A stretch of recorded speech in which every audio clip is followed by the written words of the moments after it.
साल के अंत में मुझसे हिसाब ले लेना, इतना ईमानदारी से कह के जा रहा हूं। हर पंचायत में विधायक कोटे से 50 लाख रुपए ना लगे तो दोबारा वोट मांगने नहीं आऊंगा, मुझे कुछ नहीं चाहिए। लेकिन मैं इतना कह सकता हूं कि जब भी मान और सम्मान खेतड़ीके की बात आएगी तो इतना दिल ठोक के कह देना, चाहे राजस्थान की विधानसभा हो और चाहे कोई अन्य क्षेत्र हो, आपके मान और सम्मान में कभी कमी नहीं आने देंगे। इतना मैं आप लोगों से कह सकता हूं। हम ये करवा देंगे और वो करवा देंगे विश्वास नहीं रखते, हम काम करके आपको कह देंगे कि ये काम करवा दिया हमने, ये काम आपका हो चुका है। भजन लाल जी माननीय मुख्यमंत्री राजस्थान में पहले अगर कोई सभा सार्वजनिक कर रहे हैं तो आपके खेतड़ी तहसील रामकुमारपुरा में कर रहे हैं 28 दिसंबर को। है राम राम साहब, मैं अरुण थे, देख रहा हो झलको झुंझुनू। आज अब पहुंचे हाँ खेतड़ी विधानसभा क्षेत्र के दलेलपुरा के मायने इंसानियत ग्रुप द्वारा जरूरतमंदान कंबल वितरण किया गई। साथ में नागरिक अभिवादन के रूप के मायने सांसद नरेंद्र खीचड़ जी, श्री माधोपुर विधायक जाबरमल जी खर्रा और खेतड़ी विधायक धर्मपाल जी गुर्जर भी पहुंचे हैं। धर्मपाल जी गुर्जर की जो दहाड़ है बास दलेलपुरा में देखने मिली है। जो 5 सूत्री मांग है दलेलपुरा के लोगों द्वारा सामने रखी गई, को जो पूरा करवा को विश्वास भी धर्मपाल जी है बंद दिवाया है। साथ ही 50 लाख रुपया प्रत्येक ग्राम पंचायत तक पहुंचावा की जो बात है बभी कर रहे हैं। और 28 दिसंबर ने खेतड़ी के मायने जो माननीय मुख्यमंत्री को दौरा है अभी के बारे में भी बातचीत है लोगों के साथ करनी। एक बार वीडियो शेयर कर देना, लास्ट तक जरूर देखना। इस जानदार और शानदार कार्यक्रम में ग्राम दलेलपुरा की पवित्र भूमि पर उपस्थित सभी जो बुजुर्ग बैठे हैं उनके श्री चरणों में प्रणाम करता हूँ, पांव धोक देता हूँ। जो मातृ शक्ति बैठी है उसका भी वंदन करता हूँ, अभिनंदन करता हूँ और अभिनंदन करता हूँ इस खेतड़ी का सेवक होने के नाते। हमारे यहाँ पर पधारे हुए हमारे जिले के यशस्वी सांसद नरेंद्र जी खीचड़ का उपखंड खेतड़ी की तरफ से और दलेलपुरा की जनता की तरफ से बहुत बहुत स्वागत करता हूँ, अभिनंदन करता हूँ। और मैं अभिनंदन करना चाहता हूँ मेरे बड़े भाई, और हमेशा इनके परिवार ने भी और इन्होंने खुद ने भी मुझ पे और मेरे परिवार पे हमेशा स्नेह रखा है। ऐसे वरिष्ठ विधायक हमारे जाबर सिंह जी खर्रा का मैं इस खेतड़ी की धरती पर और दलेलपुरा की धरती पर स्वागत करना चाहता हूं। हमारे सभी मेहमान यहाँ पे बैठे हैं। मेरे पिता स्वर्गीय राम कुमार जी के साथ कंधे से कंधा मिलाकर काम करने वाले और मेरे शायद संरक्षक के रूप में मदन जी भावरिया बैठे हैं, उनका भी मैं यहाँ पर स्वागत करना चाहता हूँ। डॉक्टर जाकर साहब बैठे हैं, प्रधान जी बैठे हैं, सरपंच साहब बैठे हैं और सभी सरपंच प्रतिनिधि बैठे हैं। हम सबका सम्मान करते हुए, सम्मानित मंच को अभिवादन करते हुए उन्हें एक बार मैं खेतड़ी का विधायक मुझे कोई कहे तो मैं समझता हूं उसको आप ये समझेंगे कि ये जीत गया इसलिए लंबी लंबी बात करता है। मुझे तो आप बुजुर्गों एक इंजीनियर भाई कह दोगे ना तो मेरे को ज्यादा खुशी होगी, क्योंकि विधायक कहने से ज्यादा खुशी नहीं होगी। आज तक 20 साल से आदत पड़ गई, सब लोग कहते हैं भाई इंजीनियर क्या हाल है, भाई धर्मा क्या हाल है, और अब विधायक शब्द है ना थोड़ा अटपटा सा भी लग रहा है। तो विधायक तो आपने बनाया, इसमें मेरी कोई कलाकारी नहीं है, वो आपकी देन है।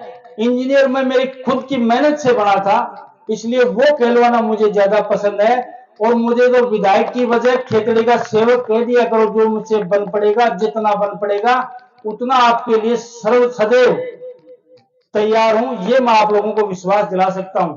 आज से पहले हम बिना जिम्मेदारी के भाषण देते थे, कोई जिम्मेदारी नहीं थी, हम प्रतिपक्ष में राज था, हम कभी जीते नहीं, लेकिन वो चीजें प्रतिपक्ष में रह के ज्यादा स्पष्टता से बोली जा सकती हैं। आज मैं जो एक शब्द भी बोलता हूं तो मैं खेतड़ी का एक जिम्मेदार सेवक होने के नाते, जिम्मेदार नागरिक होने के नाते और खेतड़ी के 2.25 लाख वोटर और 3 लाख से ज्यादा जनसंख्या का एक प्रतिनिधित्व मैं राजस्थान की विधानसभा में करने जा रहा हूं।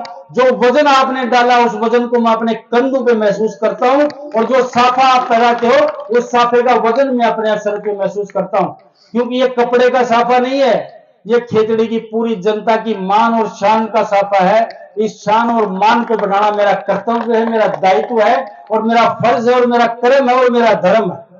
मैं इसलिए ये बात आप लोगों से कहना चाहता हूं, निवेदन करना चाहता हूं कि कई बातें लंबी चौड़ी रामनिवास जी ने कहे, उसमें से बहुत सारी बातें जो यथार्थ बातें हैं, सत्य बातें हैं, उनको हम ग्रहण करेंगे, निश्चित रूप से ग्रहण करेंगे। सबको साथ लेकर चलने का एक जनप्रतिनिधि होने के नाते मेरा फर्ज बनता है। लेकिन जो गलत होगा उसका विश्लेषण करना भी मेरा फर्ज बनता है। एक लकड़ी से सबको आंकना, अच्छे को, बुरे को, गरीब को, अमीर को, व्यापारी को, किसान को, युवा को, छात्र को, महिला को, मैं समझता हूं उसमें भी आपको वर्गीकरण करना पड़ेगा। मेरे से वरिष्ठ लोग बैठे हैं, प्रधान बन चुके, एमएलए बन चुके, एमपी बन चुके, और मैं उनके सामने भाषण झाड़ रहा हूं कि मुझे क्या करना है।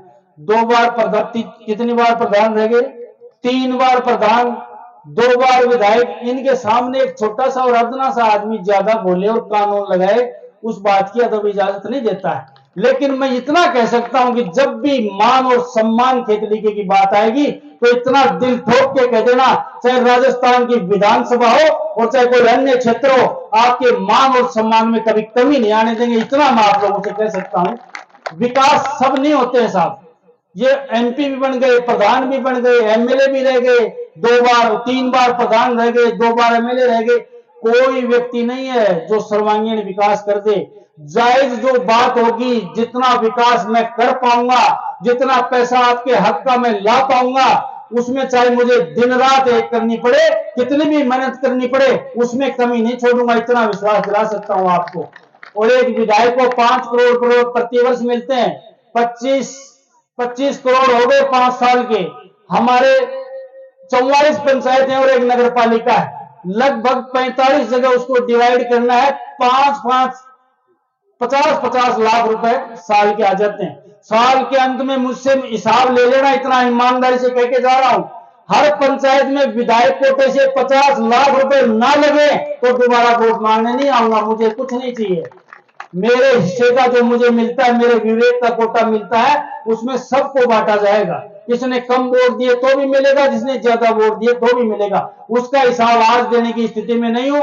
5 वर्ष बाद में दोबारा जब चुनाव हो, उसमें दलेलपुरा पंचायत, नोड़लपुरा पंचायत, जो भी काकरिया पंचायत, चाहे उधर की डोसी पंचायत, चाहे रामकुमार हो, सबको बराबर का हिस्सा उस 50 लाख का मैं देने के लिए तैयार हूं। उसका हिसाब करने के लिए आपके लिए तैयार हूं। जो रूटीन का पैसा आता है वो मेरे से ज्यादा ये लोग जानते हैं। मेरे पे सने रहा नरेंद्र जी का सबसे ज्यादा खेतने में इसलिए आते हैं कि मेरे पे इनका सने है। जाबर जी का हमारे बहुत साल पुराना सने है। कुछ मुझे नया हूं, मुझे सीखने को मिलेगा तो जाबर जी मेरे नजदीक ही बैठते हैं विधानसभा में।